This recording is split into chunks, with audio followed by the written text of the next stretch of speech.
The Pet Chimp. On February 16, 2009, Charla Nash drove to her friend's house in Stamford, Connecticut to help with what sounded like an annoying but manageable problem. Sandra Harold's pet chimpanzee Travis had stolen her car keys and refused to come back inside. It didn't feel like a real emergency, just Travis being Travis. Nash had known him for years. She had helped care for him, spent time around him, and had been a friend to the chimp. So when Harold called asking for help, Nash grabbed an Elmo doll, one of Travis's favorite toys, and headed over. You know, just a normal Tuesday afternoon helping a friend wrangle a 200-pound chimp. But how did this chimp even end up in Harold's life? Well, Travis had lived with Harold since he was just 3 days old. She raised him after losing both her daughter and her husband, and over time he became more than a pet. He ate at the table, he rode in the front seat of her car, he even appeared in commercials. Everyone in Stamford knew Travis, and to most people, he didn't seem dangerous at all. He seemed domesticated, as in a wild animal that had somehow forgotten it was supposed to be wild. Kinda like me making you these videos. That afternoon, though, something was clearly different. Travis was agitated and restless in a way that concerned Harold, and earlier she had tried to calm him with tea mixed with Xanax, a prescription medication commonly used to reduce anxiety and calm agitation in humans, but it didn't work. If anything, it may have done the opposite. When Nash arrived and stepped out of her car holding the Elmo doll trying to repeat what had worked before, Travis saw her and suddenly snapped. The attack was immediate and brutally violent. Travis grabbed Nash and began attacking her with terrifying force, biting again and again so hard that his teeth sank into her bones. Harold screamed and tried desperately to stop him, hitting him with a shovel and stabbing him with a knife, but nothing slowed him down. Nothing made him stop, and I mean nothing.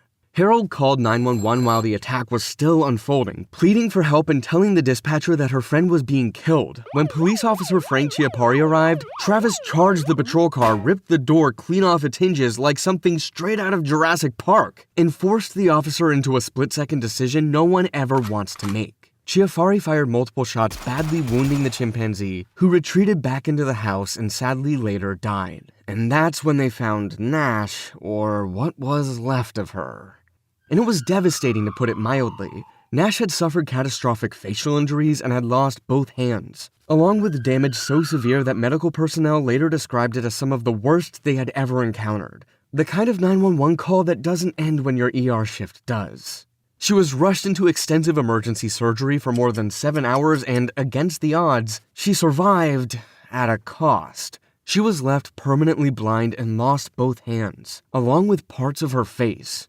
But honestly, the fact that she survived at all is incredible. Most people wouldn't have. She did. What a fighter. The Birthday Chimp.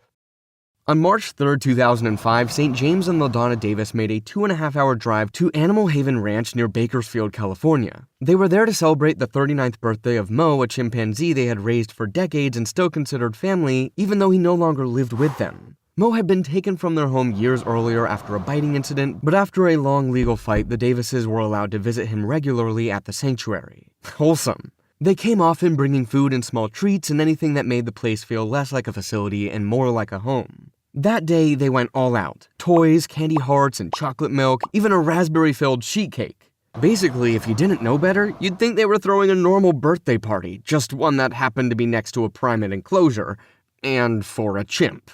They sat at a picnic table beside Mo's enclosure, close enough to see him clearly, and when he spotted them, Mo clapped his hands, visibly excited, almost childlike, as if he somehow understood exactly what the day was about. Honestly, at that moment, it probably felt like everything was right where it was supposed to be. LaDonna cut a slice of cake and passed it to Mo. Then she reached for the knife to cut a second piece, and noticed movement she never expected to see. Uh-oh. Another chimpanzee had gotten out of its cage. It rushed her without warning and bit her thumb clean off. St. James reacted on instinct, pulling LaDonna under the picnic table to protect her. But the danger didn't stop there. A second chimpanzee was also loose. Both were young males, Buddy and Ollie, and they were strong, fast, and in their prime. Yeah, both in their prime, which made the situation obviously worse. What followed happened quickly, but was also the kind of moment where time feels like it's going fast and slow at the same time. Buddy and Ollie turned on St. James, attacking him simultaneously. One went straight for his face, the other seized his foot. Mo remained in his enclosure and did not take part in the attack. That fact might seem important, but in that moment, it changed absolutely nothing about what was happening.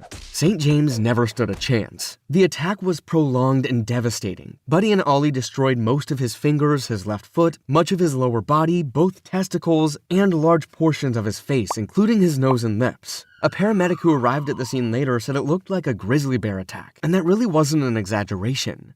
The violence only stopped when the sanctuary owner's son-in-law, Mark Caruthers, arrived with a .45 caliber revolver. He shot Buddy first, and Ollie was dragging St. James down a walkway when Caruthers followed and shot him as well. St. James was rushed to Loma Linda University Medical Center barely alive. He survived, but his life was permanently changed. He spent 6 months in the hospital. He was in a coma for weeks. Between 2005 and 2009, he underwent over 60 surgeries. He lost his right eye and had 2 slits where his nose used to be. Extensive facial reconstruction and a prosthetic eye became part of his daily reality. And still, he never blamed Mo, believing the 2 younger chimps may have been jealous of the attention Mo was getting. In interviews afterward, both St. James and LaDonna insisted that most chimpanzees aren't dangerous. St. James even said that if he could, he would return to working with them. Wait. This man lost his face, his body, and nearly his life, and his loyalty never wavered? That kind of devotion is either deeply admirable or completely insane. Or both. Yeah, it can be both. The garden attack. On July 20th, 2014, Ntegeka Samatta was working in her garden in Kimajaka village in western Uganda, doing the kind of work that has to be done whether you feel like it or not, because that's how food ends up on the table. Her 4 children were nearby. The youngest, 2-year-old Majuni, was playing a short distance away. Chimpanzees had been a problem for more than a year. They had been raiding crops in the area, taking bananas, mangoes, papayas, whatever they could get their hands on. The forests they once lived in had been broken up and cleared for farmland, and now the chimps were showing up where people lived. Too close, far too close. But honestly, completely understandable. At some point that afternoon, Ntegeka turned away for a moment to get drinking water. Just to look away. That's all it took. When she looked back, a large male chimpanzee had grabbed Majuni by the hand and was running toward the forest. There was no warning at all, just a sudden horrifying realization that something was very wrong. Of course, she screamed and neighbors heard and ran to help. People chased after the chimp, but it didn't matter. Naturally, chimps are faster and stronger than humans. Once it reached the trees, it disappeared. Ntegeka knew there was absolutely nothing they could do. That's the worst kind of helplessness. 30 minutes later, villagers tragically found Majuni beneath a bush. He was just 2 years old. He had been badly injured and did not survive. The toddler was rushed toward a medical facility, but the injuries were far too severe and died before reaching a regional hospital. That's when it became clear either the humans would leave that land behind or the apes would somehow have to find somewhere else to go. In the end, Ntegeka's family would abandon their house. The chimp attacks were far too dangerous. A tragic, tragic story. The staring contest. On May 18, 2007, Bakito woke up in what could generally be described as a bad mood.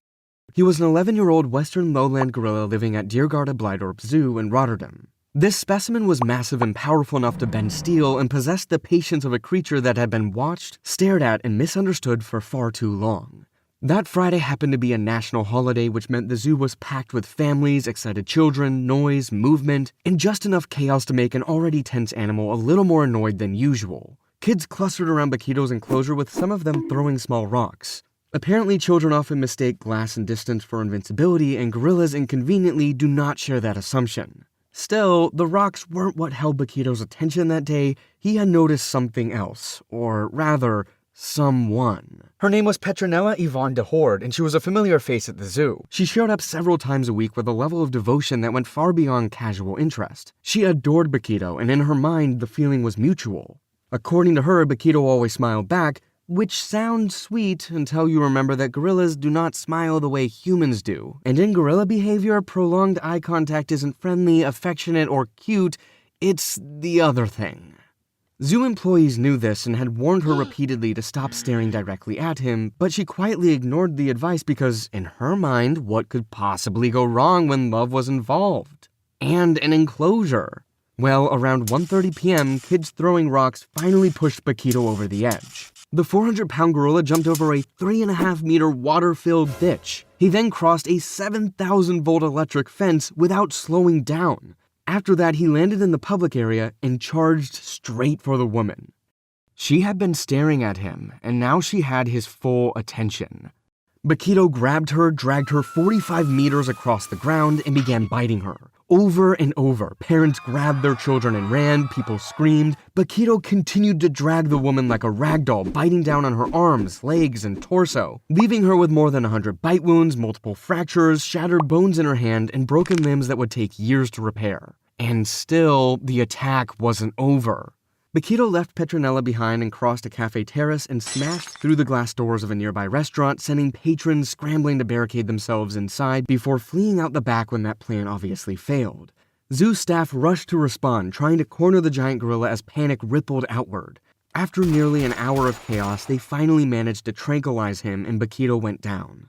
The immediate danger passed, but the shock did not. Petronella survived but required dozens of surgeries. In interviews from her hospital bed, she insisted she still loved Bakito. He was and would always be her favorite, she said. The public reaction was less forgiving. That year, the Dutch voted Bakito-proof as Word of the Year. It translates roughly to strong enough to withstand an enraged gorilla and more broadly, strong enough to survive extreme situations. Which is one way to deal with an insane gorilla attack that traumatized everyone who was there. The no-go zone. On June 28, 2012, Andrew Oberle was living what most people would genuinely call a dream. The 26-year-old graduate student from the University of Texas at San Antonio had traveled all the way to South Africa to conduct research for his master's thesis on chimpanzee tool use. He'd loved chimps since second grade ever since a teacher introduced him to Jane Goodall. You know, the usual childhood hero worship that leads most kids to want a puppy. Well, Andrew wanted to study wild primates in Africa. Dream big, I guess. Because here he was working at the Jane Goodall Institute Chimpanzee Eden, a sanctuary that rescues abused chimps and prepares them for release back into the wild. He'd been there for a month, and by all accounts, everything was going perfectly. That Thursday morning, Oberle was leading a tour, calmly explaining chimp behavior to visitors, answering questions, and doing exactly what you'd expect a passionate grad student to do, when suddenly he stepped across a public fence into what staff had clearly labeled a no-go zone. Which, if we're being honest, is a pretty self-explanatory name. No-go zone, don't go there. But some people think they are ape whisperers. He seemed to be removing a rock near the enclosure, likely worried the chimps would pick it up and use it aggressively. A reasonable concern. Unfortunately, addressing it required doing something very unreasonable. He approached the main fence, which had 24 strands of electrified wire, because apparently even that still didn't scream danger.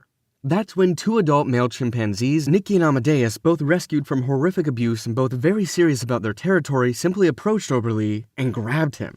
They tried to drag him under the fence but couldn't pull him through, so instead they pushed him back into the public area and continued the attack there. For the next 12 to 15 minutes, the chimps tore Oberle apart in front of tourists. They ripped off most of his scalp, both ears, his nose, and most of his fingers. They shattered his right arm, tore ligaments and muscles down to the bone in both arms, mauled both legs, removed several toes, destroyed over half his right foot, and took all the toes on his left foot. And somehow, unbelievably, Oberle was awake for most of it, conscious and aware, feeling every second of the attack. No human should ever have to endure something like that, but that's why there were signs and an electric fence. When Sanctuary Director Eugene Cussons arrived, he fired 2 warning shots into the air. The chimps didn't care at all. When they charged his vehicle, he fired another shot into the ground. Still nothing. Nikki jumped onto the hood and started bashing the windshield, which finally forced Cussons to fire through the glass, hitting Nikki in the abdomen. Only then did the chimps back off. Too little, too late. By the time first responders reached Oberle, he was stripped down to his belt and a necklace his grandfather had given him. A medic said the only way he knew Oberle was alive was that he was still bleeding. They rushed him to a small medical clinic where doctors used 25 units of blood just to keep him alive. He went in and out of septic shock multiple times. Wow. For context, the average adult human has about 10 units of blood in total. 2.5 weeks later, Oberle woke up in a South African hospital with his mom and dad standing over him without his feet. He'd survived, barely. Over the next decade, he endured 28 surgeries, learned how to walk on prosthetic feet, underwent extensive facial reconstruction, and lived with PTSD that replayed the attack in vivid detail. And if there's a lesson here, it's probably that passion is admirable, courage is inspiring, but fences are usually there for your own safety, as wild animals can and always will be dangerous for humans. And if this video didn't prove that to you, wait until you see the deadliest snake attacks ever.